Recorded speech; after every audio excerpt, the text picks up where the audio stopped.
حاضرین جمعہ، بزرگوں، دوستوں اور ساتھیوں، اپنی اپنی گھروں سے سننے والی خواتین اسلام، میری ماں اور بہنیں، السلام علیکم ورحمۃ اللہ تعالی وبرکاتہ۔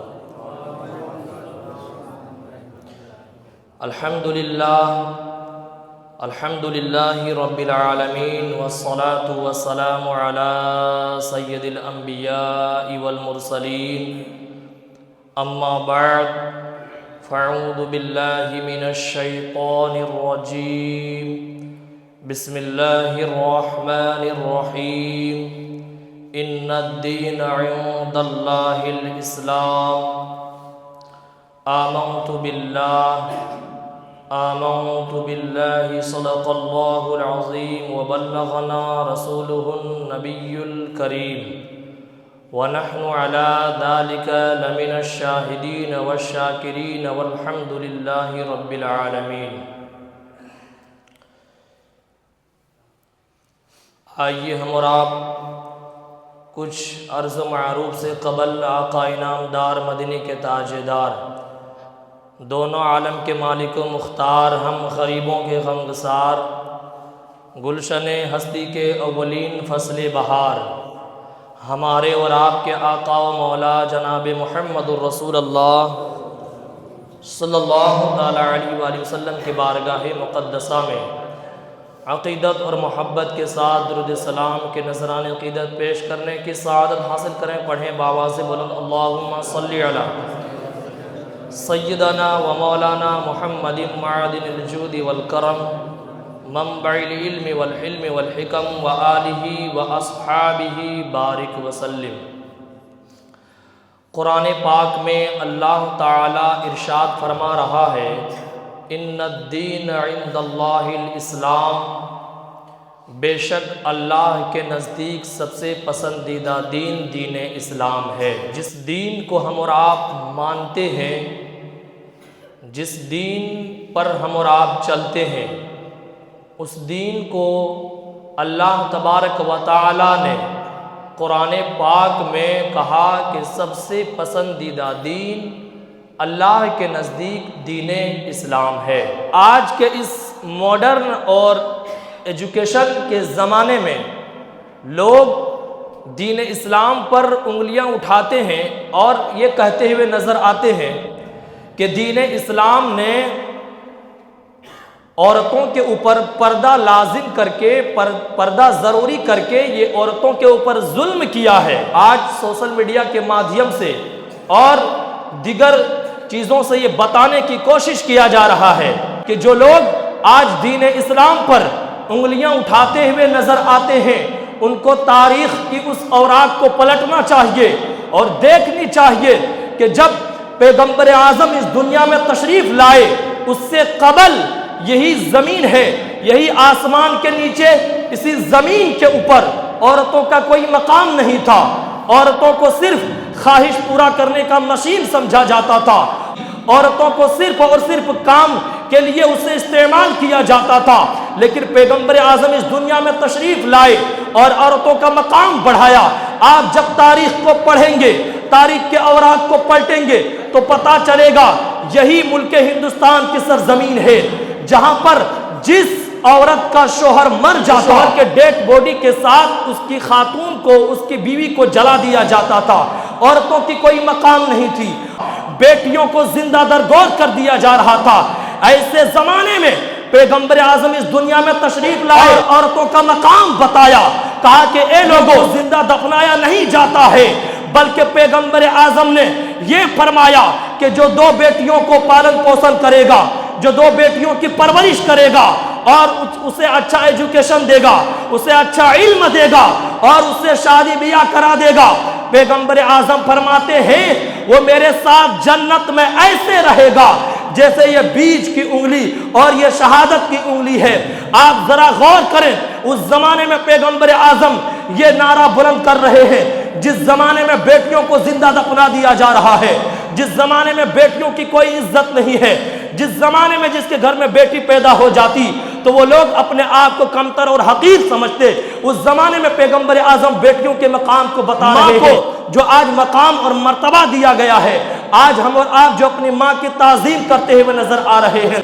وہ عرب کی سرزمین ماں، بہن اور بیوی میں کوئی فرق نہیں سمجھا جاتا تھا۔ کہ پیغمبر اعظم اس دنیا میں تشریف لائے اور کہا اے لوگو، تمہارے لیے ماں کے قدم کے نیچے جنت ہے، اب تم ماں کی خدمت کر کے جنت حاصل کر لو۔ لوگ اپنی بیوی سے شادی کرتے اور صرف خواہشات پورا کرتے، پھر اس کو چھوڑ دیتے، اس کے اوپر ظلم کرتے، تشدد کرتے۔ پیغمبر اعظم فرماتے ہیں تم میں سے بہترین مرد وہ ہے، تم میں سے بہترین شوہر وہ ہے جو اپنی بیوی کے ساتھ بھلائی کرے، جو اپنی بیوی کے رخسار پر تماچا نہ لگائے، جو اپنی بیوی کے چہرے پر تماچا نہ مارے۔ پیغمبر اعظم نے بیویوں کا مقام بتایا، پیغمبر اعظم نے بیٹیوں کا مقام بتایا، پیغمبر اعظم نے ماں کے مرتبے کو بتایا۔ تو جو لوگ آج دین اسلام پر انگلی اٹھاتے ہیں اور یہ کہتے ہوئے نظر آتے ہیں کہ دین اسلام نے پردہ دے کر کے عورتوں کے اوپر ظلم کیا ہے، اس کو تاریخ کی اس اوراق کو پلٹ کر کے پڑھ لینا چاہیے۔ ہندوستان میں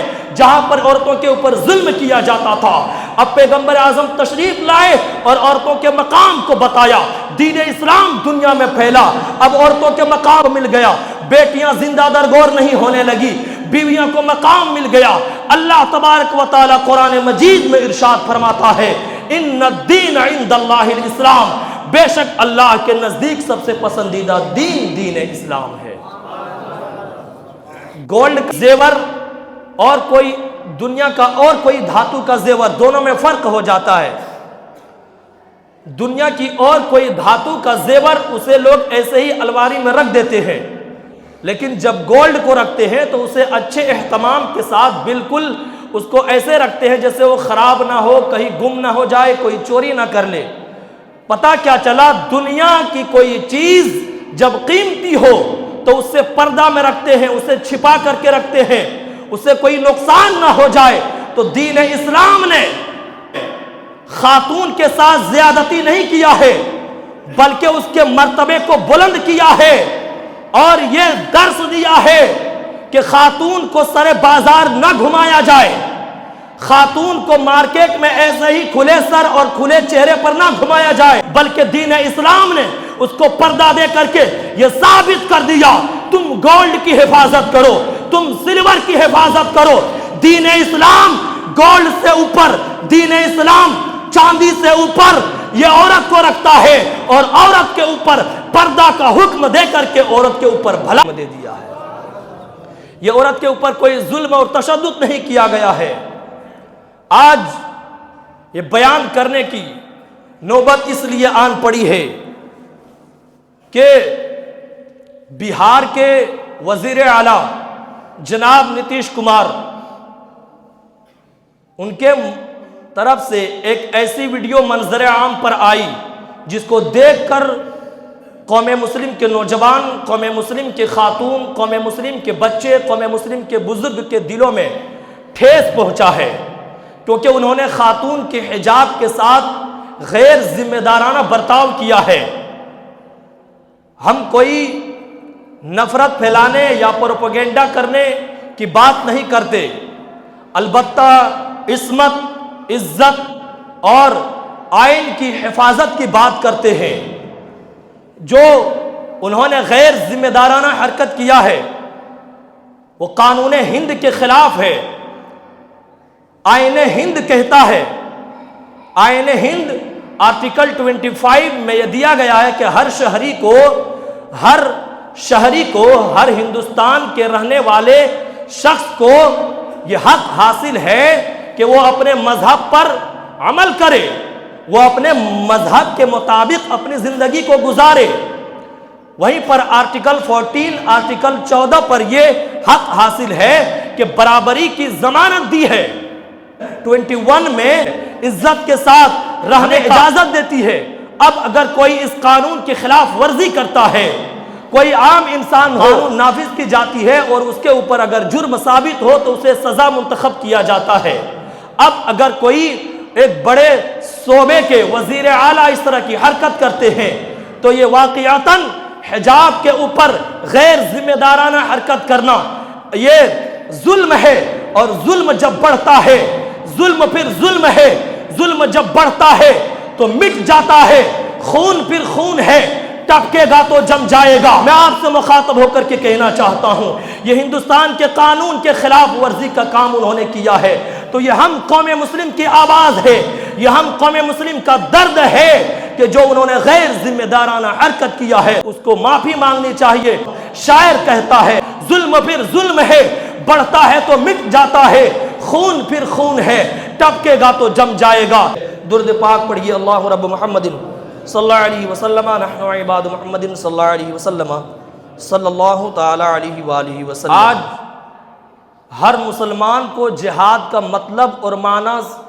سمجھ میں آنا چاہیے، اس کے مفہوم اور معنی معلوم ہونا چاہیے، تاکہ جب بھی کوئی آپ کو جہادی کہے یا پھر اس لفظ کے ساتھ آپ کے جذبات کے ساتھ کھیلنا چاہے تو آپ اس کو سٹیک جواب دے سکیں، آپ اس کو مضبوط جواب دے سکیں۔ جہاد کا مطلب کیا ہوتا ہے؟ جہاد کا مطلب ہوتا ہے جد و جہد کرنا، کوشش کرنا، محنت کرنا، کسی کام میں، کسی فعل میں اپنی ساری صلاحیتوں کو لگا دینا، کسی کام میں سر سے لے کر ایڑی تک کا سارا زور لگا دینا، اسی کا نام جہاد ہے، اسی کا نام جہاد ہے۔ پیغمبر اعظم فرماتے ہیں افضل الجہادی کلمۃ حق عند سلطان جائر، سب سے بڑا جہاد یہ ہے کہ ظالم حکمران کے سامنے حق بولنا۔ اب وہ حکمران خواہ سرکاری گورنمنٹ کا ہو یا پھر سماجی حاکم ہو، اگر کوئی غلط کام کر رہا ہے تو اس کے پنجے کو پکڑ کر کے موڑ دینا، یہ جہاد کہلاتا ہے۔ کسی حاکم کسی کے اوپر ظلم اور تشدد کر رہا ہے، کوئی بڑا کسی چھوٹے کے اوپر ظلم کر رہا ہے، تو اس ظالم کے سامنے اس چھوٹے کو بچانا، مظلوم کو بچانا، یہ جہاد کہلاتا ہے۔ پیغمبر اعظم ایک مرتبہ جہاد سے تشریف لا رہے تھے، سارے صحابہ موجود ہیں، اب جہاد سے جنگ کر کے جب تشریف لا رہے ہیں تو فرماتے ہیں کہ اے میرے صحابیوں، سب سے بڑا جہاد یہ ہے کہ اپنے نفس کے ساتھ جہاد کرنا، اپنے نفس کو مار دینا، اپنے نفس کے ساتھ جہاد کرنا۔ اپنے نفس کے ساتھ جہاد کیا ہے؟ اپنے نفس کو مار دینا، اپنے نفس کے ساتھ خلاف ورزی کرنا۔ آپ کی نفس یہ کہہ رہی ہے کہ جا کر کے شراب پیئیں گے مزہ آ جائے گا، تو اس نفس کے ساتھ جہاد کرنا، اس نفس کی مخالفت کرنا۔ آپ کا نفس کہہ رہا ہے کہ جوا کھیلیں گے، سٹہ بازی کھیلیں گے، سٹہ بازی کریں گے، لوٹری کھیلیں گے، مزہ آئے گا، تو اس لوٹری کو نہ کھیلنا، اس سٹے بازی میں شامل نہ ہونا، یہ جہاد کہلاتا ہے۔ پیغمبر اعظم فرماتے ہیں سب سے بڑا جہاد یہ ہے کہ اپنے نفس کے ساتھ جہاد کرنا، اپنے نفس کو قابو میں رکھنا، اپنے نفس کو مار دینا۔ نفس یہ کہتا ہے کہ نماز نہیں پڑھنا ہے، ایسے ہی گھومنا ہے، پھرنا ہے، صرف تجارت میں دھیان دینا ہے، بزنس کرنا ہے، مکان بنانا ہے، گاڑی خریدنی ہے، زمین خریدنی ہے، یہ دل چاہتے رہتا ہے، یہ نفس کہتے رہتا ہے۔ نماز پڑھ کے کیا ملے گا، معاذ اللہ، ایسی باتیں بھی لوگ بولتے ہوئے چلے جاتے ہیں۔ تو ایسی ان سوچوں کو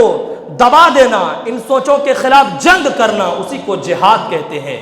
تو جہاد کا مفہوم اور معنی جو آج تبدیل کر دیا گیا ہے، فلانا جہادی، نفس جہادی، فل جہادی، تھوک جہادی، یہ جہادی، وہ جہادی، تو جہاد کا مطلب محنت کرنا، کوشش کرنا اور اپنی تمام تر صلاحیتوں کو کسی کام میں لگا دینے کا نام جہاد کہلاتا ہے۔ اللہ رب العزت کے بارگاہ میں دعا ہے مولا تعالی ہم سبوں کو اپنے نفس کے ساتھ جہاد کرنے کی توفیق و رفیق عطا فرمائے۔